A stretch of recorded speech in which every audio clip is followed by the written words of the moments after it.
వందే మాత్రం. నేను మీ journalist Navata. Welcome to our voice. నడౌలాని టొరంటోలోని ఓ నివాసంలో భారతీయ మహిళ హిమాన్షి ఖురానా హత్యకు గురైంది. ఈ మేరకు హత్య కేసు నమోదు చేసుకున్న పోలీసులు నిందితుడి కోసం కెనడా వ్యాప్తంగా గాలింపు చర్యలు చేపట్టారు.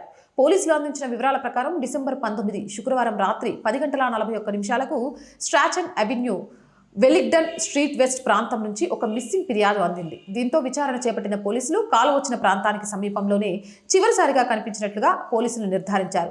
ఈ క్రమంలో మరుసటి రోజు ఉదయం 6:30 సమయంలో అదే ప్రాంతంలో ఓ నివాసంలో హిమాన్షి మృతదేహం కనిపించింది. దీంతో హత్య కేసు నమోదు చేసుకున్న పోలీసులు దర్యాప్తు చేపట్టారు. టొరంటోకు చెందిన అబ్దుల్ గఫూర్ హంతకుడిగా నిర్ధారించారు. మృతురాలతో అతనికి ముందు నుంచే పరిచయం ఉన్నట్టుగా పోలీసులు వెల్లడించారు. నిందితుడు అబ్దుల్ గఫూర్ ఎవరు, ఎందుకు చంపాడు అనే దానిపై వారు విచారణ కొనసాగిస్తున్నారు. అయితే ఈ ఘటనపై కెనడాలోని భారత దౌత్య కార్యాలయం తీవ్ర దిగ్భ్రాంతిని వ్యక్తం చేసింది.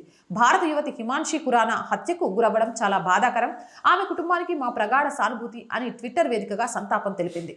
బాధిత కుటుంబానికి అవసరమైన సాయం అందిస్తామని పేర్కొంది. నిందితుడి కోసం గాలింపు కొనసాగుతుందని పోలీసులు చెప్పారు. ఏదేమైనా ఇది చాలా దారుణం. అవునంటారా కాదంటారా?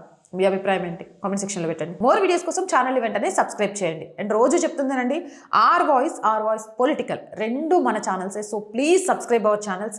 మీరు చేసే సబ్స్క్రిప్షన్ ఈ ఛానల్స్కి కొండంత బలాన్ని ఇస్తుంది, నిజాన్ని నిర్భయంగా చెప్పే ధైర్యాన్ని ఇస్తుంది. ఆర్ వాయిస్ కంటెంట్ చాలా బాగుంది, సమాజానికి, దేశానికి, ధర్మానికి ఉపయోగపడుతుంది అని ఆలోచించే వాళ్ళు మీకు తోచిన ఆర్థిక సహాయం చేసి ఈ ఛానల్ని నిలబెట్టండి.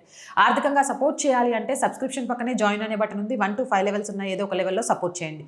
లేదా స్క్రీన్ మీద గూగుల్ పే, ఫోన్ పేతో పాటు అకౌంట్ డీటెయిల్స్ ఉన్నాయి. మీకు తోచిన సహాయాన్ని అందించవచ్చు. వ్యాపార ప్రకటనల కోసం 8328500576 నెంబర్ని సంప్రదించండి. జై హింద్, జై భారత్.